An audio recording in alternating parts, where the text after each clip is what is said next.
सदियों से हर सास की खुराक अपनी बहू की चुगली और पोते पोतियों का लाड़ है। पर बदनसीबी से सुषमा जी के जीवन में ये अवसर अभी तक आया नहीं था। अपने घर पर बैठी सुषमा जी अपनी सहेलियों के साथ किटी पार्टी एंजॉय कर रही होती है। तभी उनकी एक सहेली सुशीला कहती है, अब तो बस तेरा ही घर रह गया है सुषमा, जिसमें किटी पार्टी हो सकती है, वरना हम सभी के घरों में पोते पोतियां इतना भाग दौड़ करते हैं कि सांस लेना भी दुश्वार हो गया है। तभी दरवाजे से गोद में एक बच्चा लिए निर्मला आती है। अरे यार, अब पंक्चुएशन के पैसे मत मांगना मुझे। मेरा पोता मेरी बहू के पास रुकना ही नहीं चाह रहा था, तो इसे भी साथ लाना पड़ा, उसी में देरी हो गई। निर्मला के गोद में बच्चे को देखकर सुषमा फौरन उसे अपनी गोद में ले लेती है और उसके साथ खेलने लग जाती है। वो बच्चा भी सुषमा के साथ बड़ा घुल मिल जाता है। यही तो आजकल की बहुओं की ट्रिक है निर्मला। अपने बच्चे को बचपन से सास के पास छोड़ देगी तो बच्चा माँ के पास रहेगा कैसे? अरे भाई, अब इस उम्र में हम तुम्हारे बच्चे भी संभालते रहे, पहले तुम्हारा पति संभाले, फिर तुम्हारे बच्चे भी संभाले। वैसे तेरी बहू के क्या हाल चाल है विमला?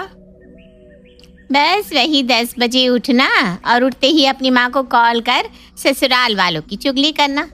अपने बेटे तक को रोटी मुझे डालनी पड़ती है। तेरा सही है सुषमा, ना बहू ना पोते पोती, कोई झंझट ही नहीं। ऐसा क्यों बोलती है विमला? मैं तो चाहती हूँ कि मेरी भी एक बहू हो, ताकि मैं उसकी चुगली तुम सबसे कर सकूं और एक छोटा सा पोता या पोती हो जो मेरी नाक खींचे। जब तक कोई लड़की दुल्हन नहीं बनती तब तक उसे शादी सपनों से सुहानी दुनिया ही लगती है। ऐसा ही तुझे भी लग रहा है। एक बार बहू आ जाएगी ना, फिर अपनी किस्मत को रोएगी तू। अरे मुझे नहीं पता, मुझे तो चाहिए एक बच्चा अपने घर पर, और इस बार मैं राज को शादी के लिए मनवा कर ही रहूंगी। और सुषमा ठान लेती है कि वो अपने घर बच्चों की किलकारियां गुंजवा कर ही रहेगी। इसके लिए वो अपने बेटे राज से बात करती है, पर राज को किसी चीज से कोई फर्क था ही नहीं। वो तो हर वक्त बस अपने फोन पर ही लगा रहता, खाने के टेबल पर। पहले रोटी खा ले, बाद में बात कर लेना। अरे नहीं सुजीत यार, तुझे नहीं पता, ये बॉस ना बड़ी ठगी करता है हमारा पीठ पीछे। कमाता नहीं है एक आना, और ड्रामा ऐसा जैसे लिए बैठा हो खजाना। इंजीनियरिंग करने के बाद 30,000 कमाने में तुम्हारा बेटा फोन से इस तरह चिपका रहता है जैसे अंबानी तो यही हो। ऐसे क्यों बोलते हो जी? मेरा बेटा हीरा है, हीरा। बस एक फोन पर चिपके रहने की बुरी आदत है, पर अब इस आदत को भी बदलने का रास्ता मिल गया है मुझे। इसकी शादी करवा दूंगी। जैसे ही सामने खूबसूरत सी लड़की आएगी ना, कान से अपने आप ही फोन हट जाना है। आप भी ना शादी के पहले कम भटके हुए नहीं थे। कैसे कैसी बुरी बुरी आदतें थी आपको, माँ जी ने सब कुछ बताया था मुझे। पर देखिए कैसे शादी होते ही सारी आदतें सुधर गई आपकी। तो इसके क्यों नहीं सुधरेगी? शादी होगी तो खुद लाइन पर आ जाएगा, और मुझे भी एक बहू मिल जाएगी चुगली करने के लिए। ए सुन ले बेटा, तेरे लिए लड़की देख रही हूँ मैं, देख लूं ना? अरे नहीं यार, मतलब एक कॉल करो ना, सबको कॉल पे ले लो। ये कहता हुआ खाना अधूरा छोड़कर हमेशा की तरह राज फोन पर बात करता हुआ छत की ओर चला जाता है, और सुषमा राज के लिए लड़की देखना शुरू कर देती है। फौरन ही नैना के साथ राज का रिश्ता पक्का कर देती है। पर राज की हरकतें कहाँ तक ही नैना से छुपती। शादी के मंडप पर पंडित जी मंत्र पढ़ रहे थे और तभी राज का फोन बज जाता है। एक मिनट पंडित जी। अरे वो रवि को देने वाली मशीन थी, महेश को क्यों दे दी? सिंदूरदान का समय हो गया है। इसका फोन तो मैंने अपने पर्स में रख लिया था, किसने दे दिया इसे फोन? अभी तो फोन रख दे बेटा, आज तेरी शादी है। सिंदूर भर नैना की मांग में, पता नहीं कौन सा काम है जो खत्म ही नहीं होता। और फोन पर बात करते करते राज गलती से पंडित जी को सिंदूर लगा देता है, और राज के फोन पर बात करने वाली बुरी आदत का राज नैना के सामने आ जाता है। बेड़ा गर्ग हो गया, सत्यानाश। रिश्ता होने तक तो तू अपने बेटे की इस बुरी आदत को छिपा लेती, अब कहीं नैना शादी के लिए मना ना कर दे।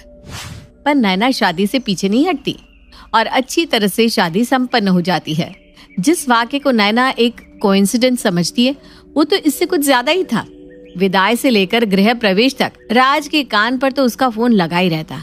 पूरी विदाई में बेचारी नैना फूट फूट कर रोती रहती है और राज अपने फोन में मगन रहता है।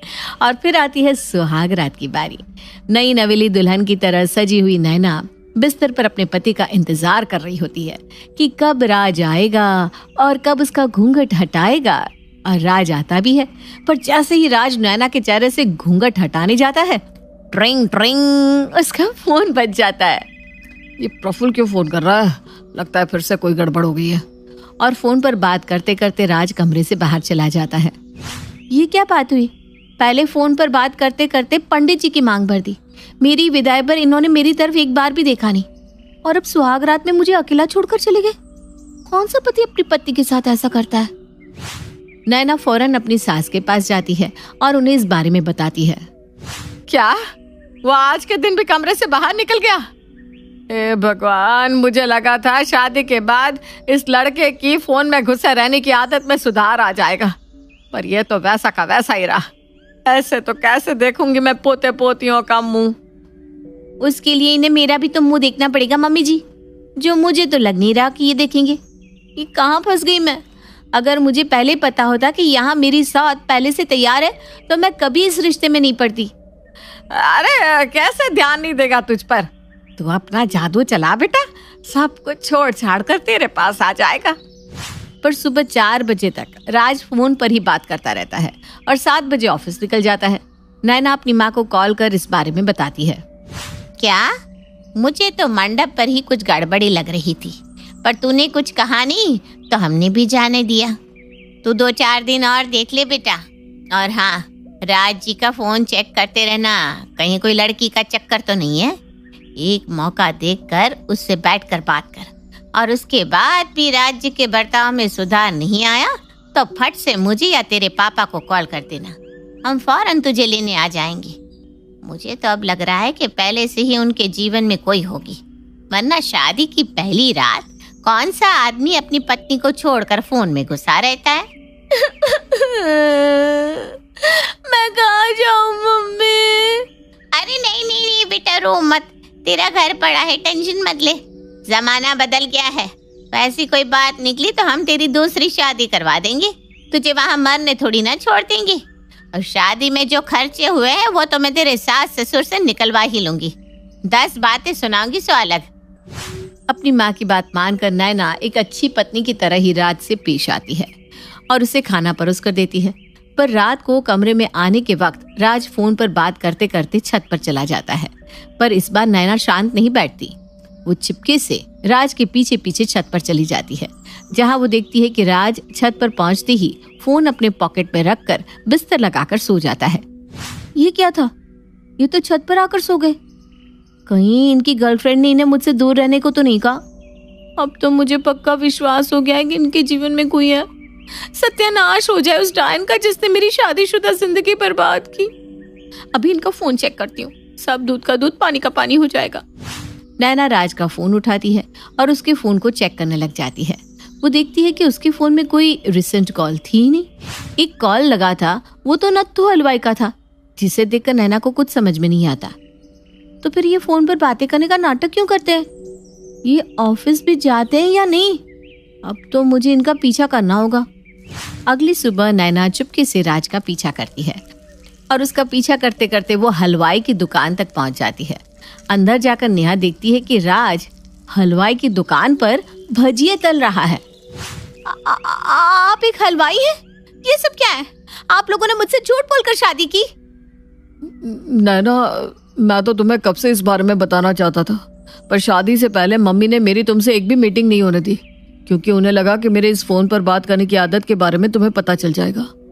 पर फेरे के वक्त भी मैंने बहुत कोशिश की तुम्हें इस बारे में बताने की, पर तुमने ध्यान ही नहीं दिया।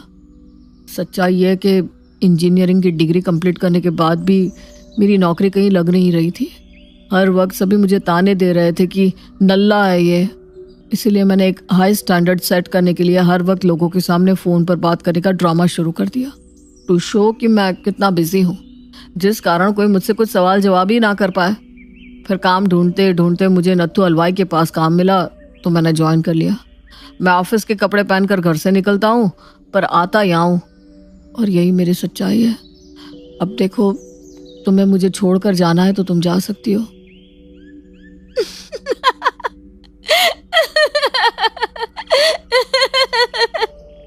नैना जोर जोर से हंसने लगती है। ओह माय गॉड, और मैंने न जाने क्या क्या सोच लिया। तुम्हें पता है राज, मुझे बड़ा शौक था कि मेरा पति घर संभाले और मैं काम करूं, पर मुझे लगा शादी के बाद मुझे काम करने मिले ना मिले, इसलिए मैंने ऑफिस ज्वाइन ही नहीं किया। पर तुम तो हलवाई की ट्रेनिंग भी ले चुके हो, तो क्यों ना अदला बदली की जाए, तुम किचन संभालो मैं काम करूं। 2 साल बाद, मेरा टिफिन राज। ये लो, तो आराम से ऑफिस जा बहू, मेरे पोते के पास मैं हूँ ना। मीरपुर नाम के शहर में तेजस अपनी पत्नी नीरू के साथ रहता था। पति पत्नी दोनों ही नौकरी करते थे। एक दिन तेजस गांव अपनी माँ के पास फोन करता है। हेलो, प्रणाम माँ। जीते रहो माँ, तुम दादी बनने वाली हो। अरे वाह, ठीक है बेटा, मैं कल ही आती हूँ। जब माँ जी शहर पहुंची तो बेटे बहू ने बहुत अच्छे से स्वागत किया। लीजिए माँ जी चाय। अरे गर्मा गर्म पकोड़े ले आओ माँ के लिए। नीरू रसोई में गई और 2 मिनट में ही पकोड़े ले आई। जी ये लीजिए। बहू जादू से बनाए हैं क्या? अभी तो रसोई में गई थी। यम्मी। माँ जी, शीला रसोई में पकोड़े तल रही है, मैं बस लेकर आई। हे भगवान, मेरा धर्म भ्रष्ट कर दिया तूने। अब तो गंगा जल से शुद्धिकरण करना होगा।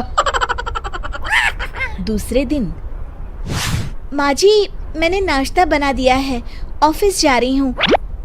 पर अभी तो घर का सारा काम पड़ा है। शीला आती ही होगी, झाड़ू पोछा बर्तन कपड़े वो सब कर लेगी। हमारे जमाने में घर का सारा काम हम ही करते थे। जी माँ जी, आप बहुत होशियार हैं, मैं घर ऑफिस दोनों नहीं संभाल पाती। तो जरूरत क्या है घर से बाहर जाकर चाकरी करने की? वैसे भी घर का काम खुद करने से घर में बरकत आती है, समझी?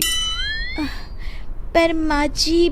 पर वर कुछ नहीं, इस महीने की पगार मिले फिर ऑफिस बंद है। हाँ। रात को नीरू तेजस से कहती है, सुनिए जी, माँ जी बोल रही थी कि मैं नौकरी छोड़ दूं। वैसे ठीक ही तो है, अभी तुम्हें आराम की जरूरत है। फिर भी आराम कहाँ, शीला को छुड़ाने के लिए बोल रही थी। तो अब 24 घंटे में इतना काम तो कर ही सकती हो। पर जॉब पसंद है मुझे, घर पर मन नहीं लगेगा। अगले दिन जब दोनों ऑफिस के लिए निकल रहे थे, मेरी तो कोई कीमत ही नहीं है इस घर में। माँ जी, आजकल महंगाई बहुत है, रहन सहन भी बदल गया है, दोनों नौकरी करते हैं तभी ठीक रहता है। अच्छा, तू कहना क्या चाहती है? मेरा बेटा तुझे बिठा के खिला नहीं सकता? तू ही इस घर का खर्च चला रही है, हैं? नहीं माँ जी, मेरा वो मतलब नहीं था। मतलब खूब समझती हूँ, ये बाल धूप में सफेद नहीं किए मैंने। हाँ। अब तो ये रोज का काम हो गया था। तेजस भी रोज की झिकझिक से परेशान हो गया था। एक दिन उसने कहा, नीरू, वैसे भी तुम्हें मैटरनिटी लीव मिलने वाली है, तो अभी से ही छुट्टी ले लो। पर क्या, मेरी सैलरी अच्छी खासी है। आखिर नीरू ने रिजाइन कर दिया। जब बच्चा हुआ तो घर में सब बहुत खुश हुए। कुछ दिनों बाद तेजस फाइल देख रहा था। क्या हुआ तेजस, कुछ परेशान लग रहे हो? हाँ, वो हमारी जितनी सेविंग्स थी वो तो हॉस्पिटल में और छठी के फंक्शन में खत्म हो गई है नीरू। और अभी वैसे मंदी चल रही है तो मैं बोल रही थी कल मुन्ना को हेपेटाइटिस का टीका लगवाना है। नीरू, क्या पोस्टपोन नहीं कर सकते? नहीं जी, बिल्कुल नहीं। अब तेजस को समझ में आ रहा था कि उससे गलती हुई है। पैसों की कमी का असर घर के माहौल पर भी पड़ रहा था। अगले दिन, बेटा मेरा चश्मा और ये दवाइयाँ ले आना, पर्चा देते हुए माँ जी ने कहा। जी। तेजस, मुन्ना के लिए दूध का डिब्बा और डायपर भी ले आना, और ये किराने के सामान की लिस्ट है, इसे भी लाना है। तेजस गुस्से में लिस्ट मरोड़कर फेंकता है और चिल्लाता है, पैसे क्या पेड़ पर उगते हैं? ये ले आना, वो ले आना। अरे पर ये जरूरत का सामान ही है। वो गुस्से में बिना कुछ कहे ऑफिस चला गया। अरे अरे लंच तो ले जाइए। नीरू दौड़कर डिब्बा पकड़ाती है। एक दिन खाना खाने के बाद, नीरू, अब तो मुन्ना कुछ बड़ा हो गया, तो अब तुम वापस ज्वाइन कर लो ना जॉब। पर इस रिसेशन में जॉब मिलना बहुत मुश्किल है। ट्राई तो करो। फिर मुन्ना? माँ जी है ना, और एक फुल टाइम मेड भी लगा लेंगे। पर माँ जी, उन्हें तो पसंद नहीं। तभी माँ जी वहाँ आ जाती है और प्यार से नीरू के सर पर हाथ फेरते हुए बोलती है, अब मेरी समझ में आ गया बहू, पहले के और अब के समय में अंतर है। तुम काम शुरू करो, मुन्ना की जिम्मेदारी मेरी। मेरी प्यारी माँ जी। ये कहकर नीरू उनके गले लग गई। शिक्षा, परिवर्तन संसार का नियम है, हमें भी समय के साथ चलना चाहिए। उम्मीद है कि आपको हमारी ये कहानी पसंद आई होगी। कृपया हमारे चैनल को सब्सक्राइब करें और सभी अपडेट्स के लिए बेल आइकन जरूर क्लिक करें। और हाँ, वीडियो लाइक और शेयर करना मत भूलिएगा। Bye bye. रजनी को बड़ी बड़ी हाँकने का बड़ा शौक था। वो जब भी बात करती तो सोचती भी नहीं थी कि वो क्या बोल रही है। एक दिन रजनी अपनी सास से कहती है, माँ जी, आपको पता है, मेरे लिए तो अमेरिका से लेकर लंदन तक के रिश्ते आ रहे थे, लेकिन मैंने तो सोचा शादी करूंगी तो इंडिया में ही करूंगी और कहीं नहीं। तभी रजनी की ननद बोल पड़ती है, अच्छा भाभी, अमेरिका के कौन से सिटी से रिश्ते आए थे और लड़का क्या करता था? अरे किसी मार्क करके कुछ नाम था, किसी सोशल नेटवर्किंग साइट के लिए काम करता था। भाभी, कहीं आप मार्क जुकरबर्ग की तो बात नहीं कर रही हैं? यही नाम था, तुम्हें कैसे पता? ननद मुंह बनाकर कहती है, दरअसल भाभी, उन लोगों की गाड़ी हमारे घर के सामने से ही निकली थी और आपके घर का पता पूछ रहे थे। रजनी समझ जाती है कि उसकी बात पकड़ी गई है, लेकिन वो जरा भी परेशान नहीं होती और रॉब से कहती है, हाँ, पता है, बहुत बड़ी बड़ी गाड़ियां थी उन लोगों के पास। रजनी ये कहकर वहां से निकल जाती है। एक दिन रजनी का पति ऑफिस के लिए तैयार हो रहा होता है और उसे देर हो रही थी। वो रजनी से कहता है, अरे रजनी, कहाँ हो? जल्दी से खाना दे दो। अरे रजनी, काम में जरा तेजी ला, सारा दिन घर में बैठी रहती है, किसी को ऑफिस जाना है, किसी को कॉलेज, जरा नाश्ता खाना तो वक्त पर तैयार कर दिया कर। अरे हाँ, नाश्ते का डिब्बा पति को देते हुए कहती है, वो तो इस घर में काम करने वाला कोई नहीं है, वरना मैं जितना पढ़ी लिखी हूँ ना, प्रधानमंत्री की भी नौकरी मुझे आसानी से मिल जाए। तभी रजनी की ननद फिर उसके मजे लेने के लिए रजनी के पति की तरफ देखकर मुस्कुराती है और रजनी से पूछती है, अच्छा भाभी, वैसे कौन सी डिग्री की जरूरत होती है प्रधानमंत्री बनने के लिए? हमें भी तो बता दो। अरे कुछ खास नहीं, बीपीएम या एपीएम। सभी रजनी की तरफ हैरानी से देखकर पूछते हैं, बीपीएम और एपीएम ये क्या है रजनी? रजनी अकड़कर कहती है, अरे पढ़े लिखे हो तो पता चले ना, बैचलर इन प्रधानमंत्री और मास्टर इन प्रधानमंत्री। अब क्या था, रजनी की ननद और पति मुंह छुपा छुपा कर हंसकर निकल जाते हैं। रजनी समझ नहीं पाती है कि आखिर हुआ क्या। खैर, रजनी की ये आदत दिन पर दिन वैसी ही रहती है। एक दिन रजनी अकेली एक पार्टी में जाती है, जहाँ रजनी की रिश्तेदार उससे कहती है, अरे रजनी, बहुत सुंदर साड़ी पहन रखी है, बहुत जच रही है तुम पर। अरे भाभी, कैसे नहीं जचेगी, पूरे 1.25 लाख की साड़ी है, वो डिजाइनर है ना जे वालिया, उसी के स्टोर से खरीदी है, ओरिजिनल है, ओरिजिनल। बस अब क्या था, पूरी पार्टी में ये बात आग की तरह फैल गई कि रजनी की साड़ी 1.25 लाख रुपए की है। तब काकी कहती है, अरे रजनी, सुना तुम्हारी साड़ी 1.25 लाख रुपए की है। अरे काकी, वो तो मैंने ही कम ही रेट बताया था भाभी को। आप तो जानती है ना कितनी झूठी और जलनखोर है वो। है तो ये साड़ी करीब 2 लाख रुपए की, लेकिन मैंने उन्हें 1.25 लाख ही बताई। हाँ। और रजनी, इतनी महंगी साड़ी लेने की क्या जरूरत थी? अरे ये तो कुछ नहीं है काकी, मेरे शादी का लहंगा तो मेरे पापा ने 80 लाख का दिलवाया था। हीरे लगे थे, हीरे मेरे लहंगे में। हाँ। भोली भाली काकी के पास खड़ी उनकी बहू बोल पड़ती है, अच्छा रजनी भाभी, फिर क्या किया? आपने उन हीरो के गहने बनवा लिए होंगे। चलो माँ, मुझसे तो अब यहाँ खड़ा भी नहीं हुआ जा रहा। ये बोलकर दोनों वहां से चली जाती है। लेकिन रजनी की साड़ी तो चर्चा का विषय ही रहती है। अचानक पार्टी में एक महिला आती है जिसने बिल्कुल रजनी जैसी साड़ी पहनी होती है। सभी उसे देखते हैं और उसके पास जाकर पूछते हैं, अरे सुनीता, कैसी हो? बड़ी सुंदर लग रही हो। सभी सुनीता के पास जाते हैं। रजनी भी खड़ी होकर उसे देखती है और अपनी चोरी पकड़ी जाने पर घबरा रही होती है। मैं तो ठीक हूँ, आप लोग सब मेरे पास कोई खास बात क्या? और अब बेटिया, ये साड़ी तेरी बड़ी प्यारी है, कहाँ से ली? और बुरा न मानना, कितने की ली?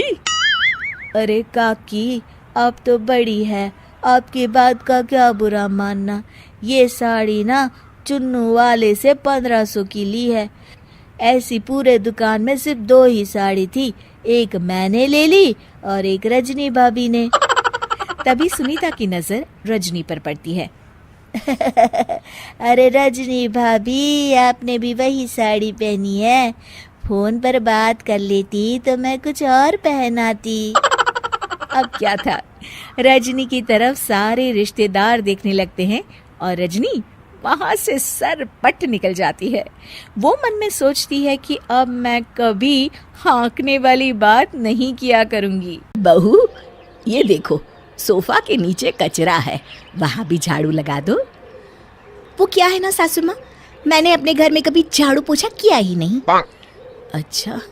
हाँ सासू माँ, वहाँ काम वाली आती है ना, और जब नहीं आती तो मेरी माँ कर लेती थी। ठीक है, ठीक है, जल्दी करो बेटा, 8 बज रहे हैं और गौतम 9:15 बजे ऑफिस के लिए निकल जाता है। पर सासू माँ, इतनी जल्दी खाना कैसे बन पाएगा?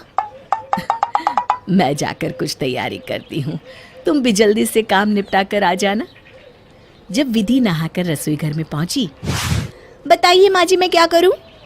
सब्जी, दाल, चावल बन गया है, आटा भी मान दिया है, तो बस रोटियां सेक ले फटाफट। पर ये क्या सासू माँ, एक ही सब्जी? तो दाल तो है ना साथ में। अच्छा, देखिए बुरा न मानो तो एक बात कहूँ सासू माँ, मेरे यहाँ तो एक सब्जी में कोई खाना खा ही नहीं सकता। भैया तो सीधे थाली ही फेंक देते हैं। ये कहकर वो रोटियां बनाने लगी। हाँ हाँ ठीक है, पर जल्दी हाथ चला। माँ, मैं जा रहा हूँ। अरे रुक बेटा, ये ले तेरा डिब्बा। ठीक है माँ, चलता हूँ मैं। इतना कहकर वो ऑफिस चला जाता है। दोपहर में सुमन जी विधि से कहती हैं, बहू, आज किराने की लिस्ट बना लेना। गौतम कल जब ऑफिस से लौट कर आएगा तो सामान भी लेता आएगा। ठीक है सासू माँ, बताइए क्या क्या लिखना है? अब तो रसोई तुझे ही संभालना है, अपने हिसाब से लिख ले, अंदाज तो है ना तुझे? हाँ सासू माँ। और हाँ, पर्ची ध्यान से गौतम को दे जरूर देना।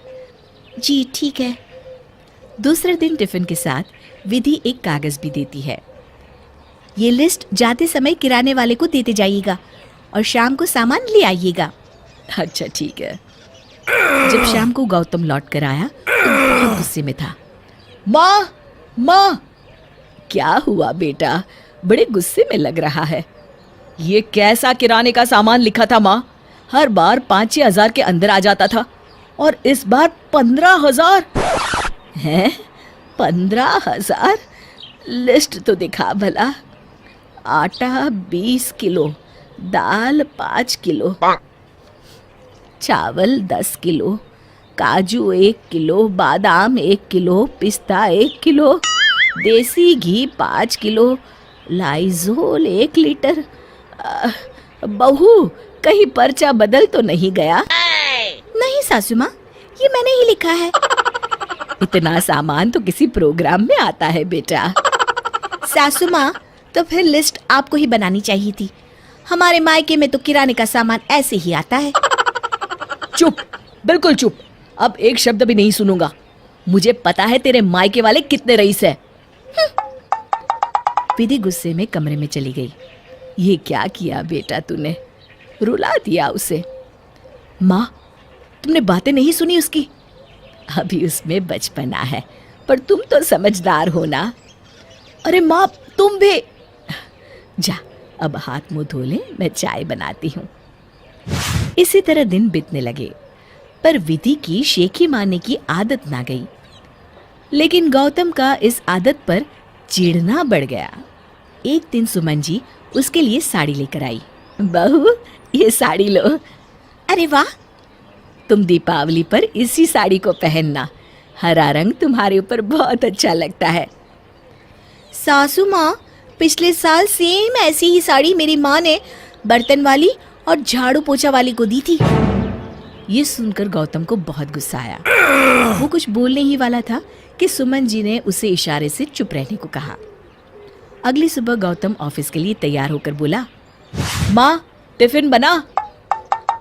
बहू, टिफिन तैयार है?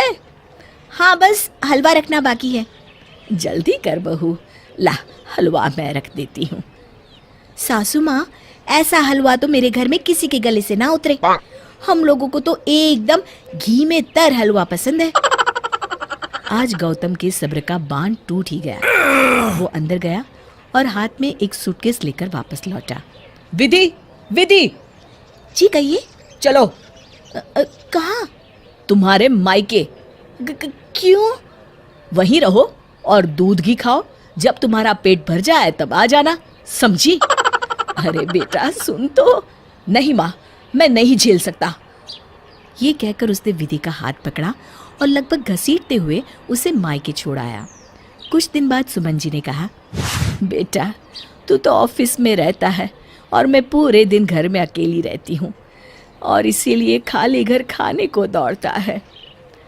माँ, मैं कैसे जाऊं? बड़े गुस्से में छोड़कर आया हूँ उसे। तो क्या हुआ बेटा, पूरे दिन घर में चहकती फिरती थी। देखता हूँ संडे को। अगले दिन गौतम का टिफिन देकर सुमन जी ने कहा, आज ध्यान से ले आना बहू को। आज नहीं माँ। शाम को जब 6 बजे गौतम घर लौटा तो उसने देखा दरवाजा बंद है। चलो एक्स्ट्रा चाबी से खोल लेता हूँ। दरवाजा खोलकर जैसे ही गौतम सोफा पर बैठा, उसकी नजर टेबल पर रखे कागज पर पड़ी। मैं बहू को लेने जा रही हूँ, तुझे आना हो तो तैयार होकर बनारसी मिठाई भंडार पर आ जाओ। वो जल्दी से टैक्सी लेकर बनारसी मिठाई भंडार पहुंचा तो देखा माँ उसका इंतजार कर रही थी। आ गया तू? मायके में सुमन जी से विधि की माँ ने कहा, कैसी रही आप लोगों की तीर्थ यात्रा? सुमन और गौतम एक दूसरे को देखने लगे। तभी विधि बोली, अरे मैंने ही माँ को बताया था कि गौतम जी आपको तीर्थ यात्रा पर लेकर गए हैं, तभी तो मुझे जल्दबाजी में यहाँ छोड़ गए थे। जी जी, बहुत अच्छी रही। फिर सुमन जी ने विधि की माँ से कहा, विधि से कहिए जल्दी निकलेंगे, नहीं तो रात हो जाएगी। जी हाँ, तैयारी तो हो चुकी है, खाना भी तैयार है, खा कर ही जाइएगा। खाना खाने के बाद सुमन जी ने कहा, खाना बहुत अच्छा था सबनन जी, मजा आ गया। तब विधि की माँ हाथ जोड़कर बोली, विधि ने बताया था कि हमारे यहाँ बिना 3-4 सब्जी और मिठाई के कोई खाना नहीं खाता, पर हमसे जितना हो सका उतनी ही व्यवस्था की। गौतम ने मन में कहा, अच्छा तो मैडम जी यहाँ अपने ससुराल की तारीफों के पुल बांधती है। घर पहुँचने पर सुमन जी ने विधि से कहा, बेटा ये अच्छी बात है कि तुम दोनों घरों की इज्जत बनाए रखना चाहती हो, पर याद रखो बेटा, ये झूठ की नींव पर नहीं होना चाहिए। मुझे माफ कर दीजिए सासू माँ, अब बात मेरी समझ में आ गई है। शिक्षा, पर हमें तारीफ उतनी ही करनी चाहिए जितनी सहज लगे। अंश 2 साल से एक कंपनी में काम कर रहा था, लेकिन उसका कोई प्रमोशन नहीं हो रहा था। एक दिन, देखिए सर, मैं साफ साफ कह दे रहा हूं, मुझे इस साल आपने प्रमोशन नहीं दिया तो मैं नौकरी छोड़ दूंगा। हाँ हाँ तो जाओ ना, रोका किसने है? अंश कुछ सोचता है। अरे यार, ये लॉकडाउन में नौकरी मिल कहाँ रही है? अब हाँ हाँ चला जाऊंगा, लेकिन इस बार ना आपको वक्त दे रहा हूं। ये बोलकर अंश जा ही रहा होता है कि उसका बॉस पीछे से आवाज देता है। अच्छा सुन, मौका है तेरे पास प्रमोशन का, लेकिन रहने दे। अरे अरे बॉस, क्या हो गया बताओ ना। अब रहने दे यार, नहीं कर पाएगा तू। सर, अब प्रमोशन के लिए मुझे 16 सोमवार रखने पड़े ना, तो मैं वो भी करूंगा। आप बस काम बताओ। यार चल, तू जिद कर रहा है तो बता ही देता हूं। दरअसल कंपनी के ओनर की बीवी आ रही है इंडिया पहली बार, लेकिन कोविड के कारण बॉस उसे किसी के घर रखवाना चाहते हैं, ना किसी के होटल में। अब हाँ, तो मैं क्या करूं, और इससे मेरे प्रमोशन का क्या लेना देना? अरे बस तू उसे अपने घर ठहरा ले, खुश हो गई तो प्रमोशन ही प्रमोशन। अरे कैसी बात कर रहे हैं सर, आप क्यों नहीं रख लेते अपने घर? और अब पिछली बार रखा था भाई, प्रमोशन तो छोड़ो, जॉब बचाने की नौबत आ गई थी, बीवी अलग तलाक देने को तैयार बैठी। अरे क्यों बॉस, ऐसा क्या हो गया? अरे वो तो जब आएगी तभी देख लेना तुम। अरे बॉस, बीवी तो मेरी भी है भाई, नौकरी तो और मिल जाएगी लेकिन बीवी नहीं मिलेगी। ना ना सर, मैं नहीं सर। ठीक है फिर देख ले, फिर ना बोलना कि प्रमोशन नहीं किया। अंश सोचता है कि बीवी से बात कर लेता हूं, लेकिन अंजाम और जवाब दोनों से वो अच्छी तरह वाकिफ है। फिर थोड़ा सोचकर, अब ठीक है सर, आप मेरे घर बुला लीजिए, मैं रख लूंगा उन्हें। फिर वो दिन आता है जब अंश के दरवाजे की बेल बजती है और सामने खड़ी होती है रोजी। लंबी टांगे, शॉर्ट ड्रेस, भूरे बाल और नीली आंखें। ये अंश कहाँ है? वो मेरे पति हैं और वो मेरे पल्लू में है। कोई और सवाल? मैं रोजी हूं। तभी वहां अंश आ जाता है। वो समझ जाता है कि माजरा क्या चल रहा है। अब रीना रीना, ये मेरी रोजी है। व्हाट? सॉरी, मेरा मतलब है ये मेरी रोजी रोटी है। अरे यार, ये वही है जिनके बारे में। रीना समझ जाती है। ओह सॉरी सॉरी, आइए आइए मैडम, रोजी रोटी। Smart people. ओ अंश, मैं थक गई हूँ, पूरा पैर दर्द हो रहा है, थोड़ा रिलैक्स करना है। कहाँ है हमारा बेडरूम? हमारा तो उस तरफ है, लेकिन आपका इंतजाम मैंने उस साइड किया है। चलिए दिखा देती हूँ। ओह थैंक्स। अंश, मिलती हूँ तुमसे, कुछ बात करनी है। रोजी को कमरे में छोड़ने के बाद रीना अंश से कहती है, अरे क्या आइटम है, कब तक रहेगी ये? अरे भगवान जाने यार, बस प्रमोशन दे और चलती बने। अगले दिन रोजी, ओ अंश, चलो जरा ऑफिस चले। हाँ हाँ, मैंने आपके लिए लंबी कार वाली कैब बुक करा दी है। सभी बाहर जाते हैं, जहां एक तरफ अंश अपनी कार में होता है और दूसरी तरफ कैब खड़ी होती है। No no cab, no, not safe. Ansh, come outside and open a door for me. Reena के सामने अंश रोजी के लिए अपनी ही कार का वो दरवाजा खोलता है जो वो रीना के लिए खोला करता था। हे रीना, शाम को प्लीज कुछ तंदूरी बना लेना एंड प्लीज मेक श्योर कि वो कोविड फ्री हो। ओके अंश, लेट्स गो बेबी। बेबी? शाम को आओ, तुम्हारा ना बेबी से बाबा बना दिया तो मेरा नाम भी रीना नहीं। अरे बॉस, क्या लफड़े में डाल दिया मेरी जान को आपने। ये तो मुझे पति की तरह मान रही है। वो ना मैडम थोड़े खुले विचारों की है। थोड़े? अरे सर, वो तो मेरे ही घर को, मेरी बीवी को मेरी सौतन बनाकर रख रही हैं। अरे बस सेवा करते जाओ, मेवा मिलेगा।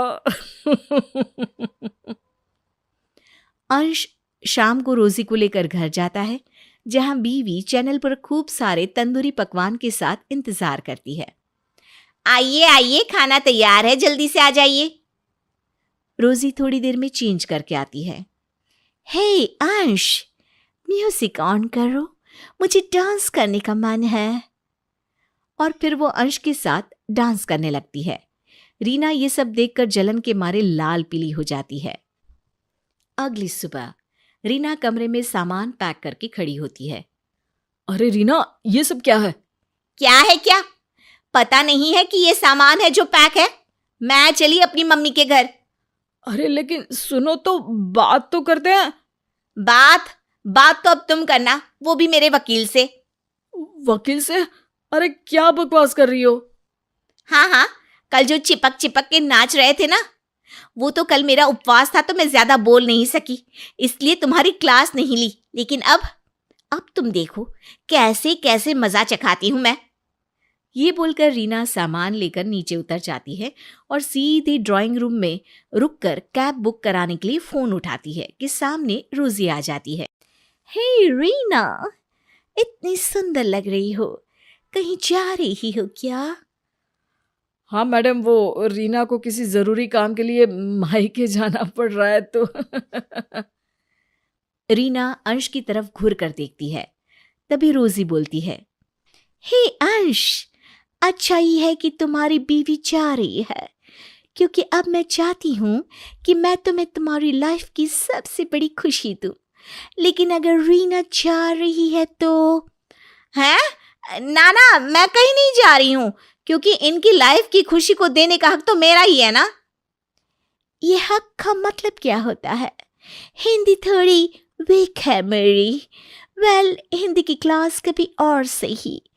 अंश, ये लो तुम्हारा प्रमोशन लेटर, और ये मैं सिर्फ तुम्हें तुम्हारी बीवी के कारण दे रही हूं, जो इतनी समझदार और सुलझी हुई है। अंश खुश होकर प्रमोशन लेटर को पकड़ता है। ओह, मेरे कारण इनका promotion? Thank you ma'am, thank you. Yes, क्योंकि तुम उन पागल औरतों की तरह नहीं हो जो पति को हमेशा शक की नजरों से देखे। तुम दोनों बहुत अच्छे कपल हो। रीना बहुत ही समझदार है अंश, वो तुम पर ना ही शक करती है और ना ही तुमसे लड़ती है। चलो, मैं चलती हूँ, लेकिन याद रखना, प्रमोशन तुम्हारा सिर्फ तुम्हारी बीवी के कारण हुआ है, समझी? रोजी के जाने के बाद। समझे? सिर्फ बीवी के कारण प्रमोशन हुआ है।